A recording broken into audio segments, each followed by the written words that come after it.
Wong Tai-shin, the official who told us the location of the Wuku base, has sent us another letter. He congratulates us on our victory and thanks us for helping the local residents while the head of the province does nothing. Gratitude doesn't make a meal. It would be better if he sent in the army. Wong Tai-shin is just the censor, and censors don't send out armies. He can only arrest those guilty of incompetence or corruption. The official also says that the situation is more complicated than it seems at first glance. He has invited me to his temporary residence in Hongzhou to discuss it in person. Zhang Lu and Dao Kung will accompany me.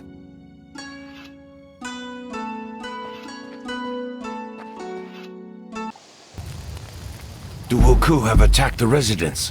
Guan Li, what's the plan? Our first priority is to protect Wong Tai-shin. The residence is very large, and we don't know exactly where he is. We'll have to split up and scour the whole territory. As soon as you find the official, protect him until the others arrive.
Thank you for saving me.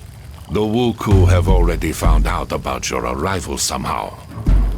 There is no mystery in that. The provincial governor is colluding with the pirates, and I have evidence to show his complicity in what is happening. That explains why nobody has gathered the troops and driven back the pirates so far. Why can't you arrest him? You may not have heard, but our emperor has passed away recently after a long illness. His son, Juitsu, who is still a child, has now ascended the throne. The young emperor's retinue has been trying to agree on who will be regent until he reaches his majority. So far, all these advisors, eunuchs, and nobility have been mired in feuding and arguments. The common folk are suffering, and all they care about is power. This is sadly true. Like all censors, I only obey the emperor or his regent, and only he can authorize an arrest. My hands are thus tied in the short term. Unlike you, we are not bound by bureaucratic restrictions. We won't interfere in your conflict with the governor. But if you have information regarding the Wuku, we are keen to hear it. That's all I was hoping for. As you know, for many years, our country has been under the hygiene, a sea ban that forbids merchant ships of other countries from entering the Middle Kingdom ports. I clearly remember it being abolished right after the Wuku were defeated. It was said that lifting the ban would prevent the pirates from reappearing, and indeed, the Wuku were not seen for all those years. But the hygiene had one exception, the Ryukyu Kingdom. It alone was allowed to trade with us overseas, enabling them to amass huge wealth. Now, they've lost their exclusive position. I suspect that the Ryukyu merchants have hired the ex-Wuku to resume attacks.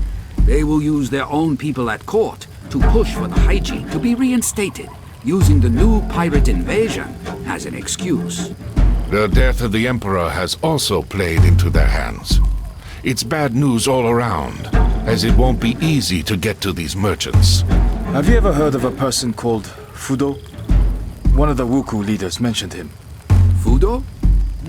No, I haven't. But I will try to find out what I can. In return, I would ask you to pass on any information that seems important to me. Any leads would be helpful right now. Agreed.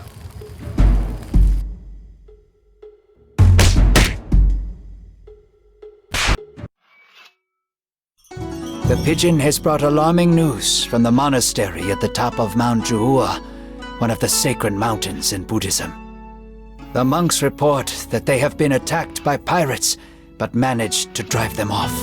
I know that monastery. Its monks are excellent warriors and have previously taught me a lot. It makes no sense for the Wuku to attack them, however, as the temple is small and holds no expensive relics. This is what we will try to find out. I already have another task for you, but Dao Kung, go there and try to find out what possible interest the Wuku have in the temple.